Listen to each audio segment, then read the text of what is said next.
যারা সামনে কাতারে নামাজ পড়ে 5 জনকে 50,000 টাকা দিবেন, 50,000 বছর থাকা লাগবে, আর সে কবর খোঁড়ার জন্য 50,000 দিলে অসুবিধা কি? যে ভাই আমি তো কখন মরবো জানি না, আমার আগে তোরা মরলে মাফ করে দিলাম, আর যদি আমি আগে মরি তোরা 5 জন আমার কবর খুঁড়বো, 50,000 লে। সবচাইতে ভালো মানুষ হলো মসজিদের মুয়াজ্জিন।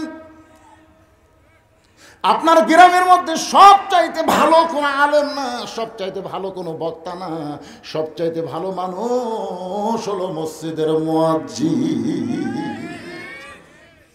রাসূল বললেন, বেলাল তুমি আজান দাও, তোমার আজান শুনে আমরা নামাজ পড়তে আসি। বেলাল 4 ওয়াক্ত নামাজ না হয় তুমি ঘুমাও না, তুমি চেতন থাকার পরে আজান দাও। কিন্তু বেলাল রে,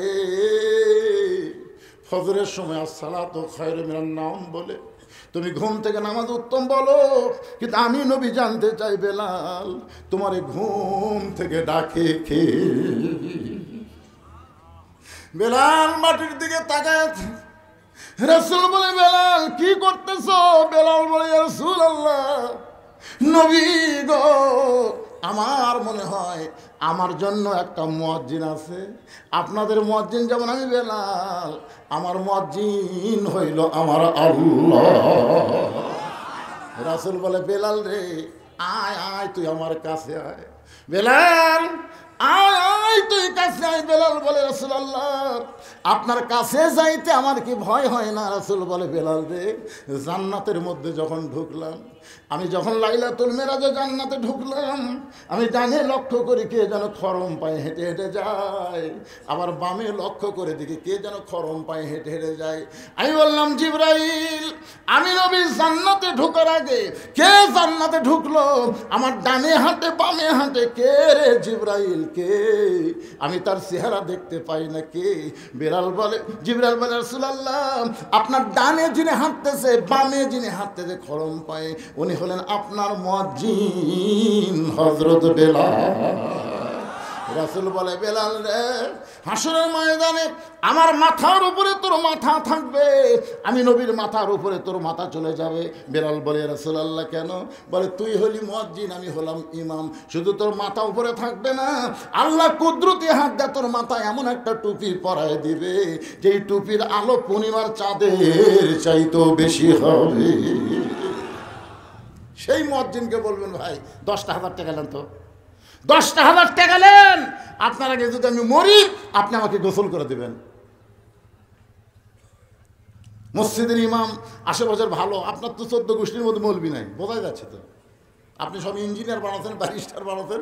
এই জাফরুল চৌধুরী মরার পরে ওর ছেলে আর মেয়ে আসলো, দেখা গেল ছেলে মেয়ের মতন, মেয়ে ছেলের মতন। দেখেন আপনারা কি বড় একটা শিক্ষিত লোক ডক্টর জাফরুল ইসলামের। হায় হায় রে, বেটার হাতত চুরি,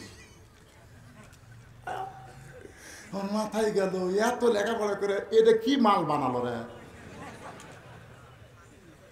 ওর মেয়ের কাছে ছেলের কাছে সাক্ষাৎকার দিছে, আপনার বাবার জানাজার নামাজে আপনারা জানাজা কি? চাপাত খালি জুতের বাড়ি, জোরে করার কথা ঠিক করে। অধিকাংশ ধনী মানুষ, শিক্ষিত মানুষের ছেলে মেয়েরা এই জানাজাই বোঝে না, আমাদের মৌলবীদের দিয়ে কাম সারে, জোরে করার কথা ঠিক কিনা? আমি আমার এলাকায় মরার পরে আমাকে সবাই বলে, ওসিয়ত করে অনেকে, যে হুজুর দিয়ে একটু জানাজা করে নিস রে। আমি প্রত্যেক জানাজা যাই, আমি কিন্তু আগে উজু করি না, আগে লাশ দেখে তারপরে উজু করি। আমি ওখানে যাই বলি, ভাই এই বাঁচা থাকতে কোন দল করছে?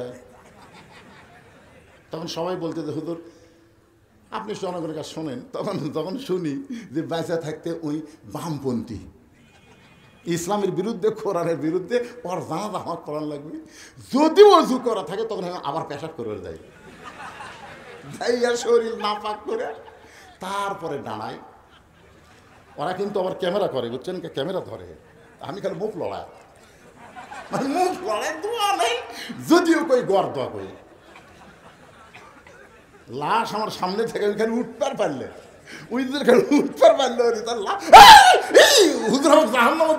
কিন্তু উঠতে পারতে তারা ভাই ওস্তাদের মার শেষাত্রী।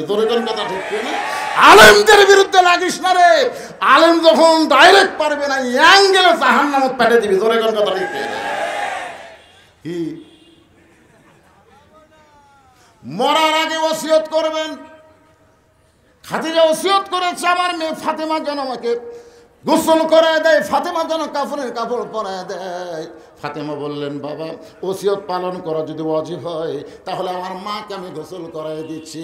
এই বলে ফাতেমা মা খাদিজাকে গোসল করায় দিলেন। গোসল যখন করানো শেষ হয়েছে এমন সময় ফাতেমা ঘরের মধ্যে ঢুকে বলে, বাবা গোসল তো করাইলাম মাকে, এখন মাকে কাফনের কাপড় পরাতে যাই। ও বাবা, মক্কার দোকান থেকে কি নতুন কোনো কাপড় আনছো বাবা? আমার মায়ের কাফনের কাপড় আমার হাতে তুলে দাও। এবার আল্লাহর নবী ওই জুব্বাখানা বের করে ফাতেমার হাতে তুলে দেয়। ফাতেমা জুব্বা নিয়ে ছোট বাচ্চার মতন কাঁদতেছে। রাসূল বলে, ফাতেমা এই জুব্বা নিয়ে কান্দার কারণ কি? ফাতেমা বলতেছে, বাবা আমি সব সময় মায়ের কাছে থেকেছি বাবা, আমি মায়ের মুখে কত গল্প শুনেছি বাবা। একদিন আমার মা বললেন, ফাতেমা রে, ও ফাতেমা তোর বাবার সঙ্গে আমার বিয়া হয়েছে, তুই কি বলতে পারিস? ফাতেমা বলতেছে, মা বাবার সঙ্গে যখন তোমার বিয়া হয়েছে তখন আমি কোথায় ছিলাম?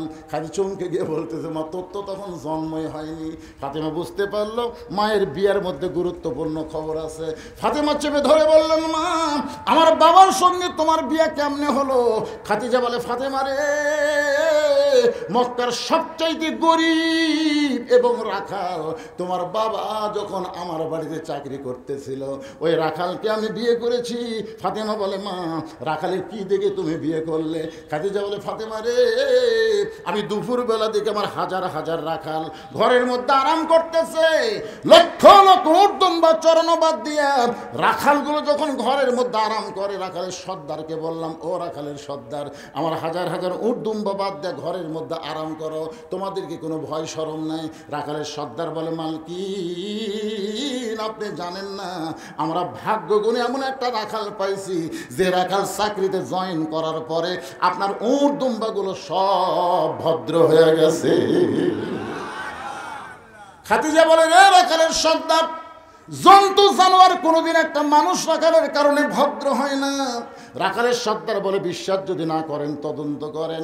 খাদিজা বলে, ফাতেমা ওই রাখালের সর্দারের কথাই তদন্ত করতে গিয়ে দেখি সূর্যের তাপে বালু পোড়া গন্ধ পাওয়া যায়, পাহাড় পাথর পোড়া গন্ধ পাওয়া যায়, কিন্তু তোমার বাবা রাখালের মাথায় এক চিলটা পরিমাণ রোদ নাই।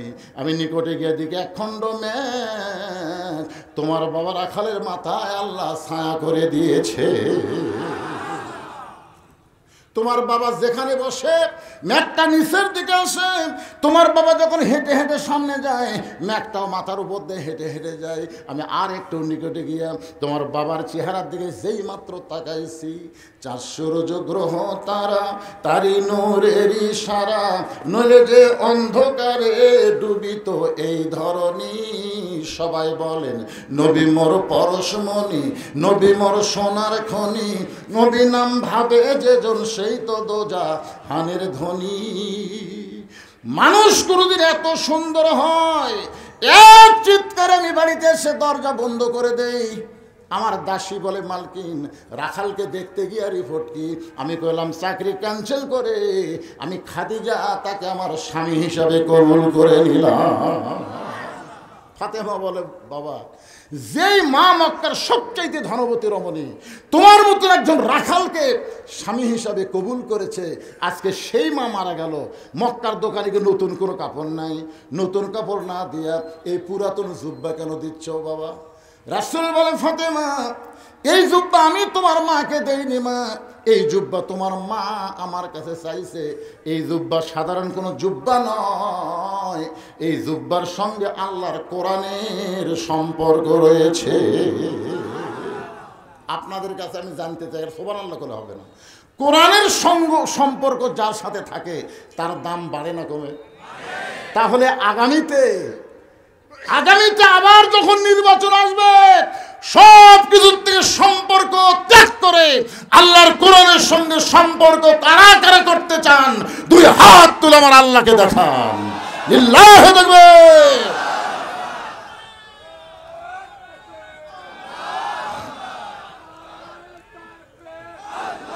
লিল্লাহি তাকবীর। হাত নামান ভাই, জানে যে কোরআনের সঙ্গে সম্পর্ক করব, সবাই হাত তুলছে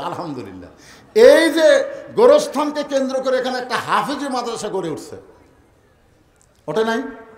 সে হাফিজি মাদ্রাসায় কি শিক্ষা দেওয়া হয়? আল্লাহর কোরআন। এই হাফিজি মাদ্রাসায় একটা করে কোরআন শরীফ আপনাকে দান করা লাগবে।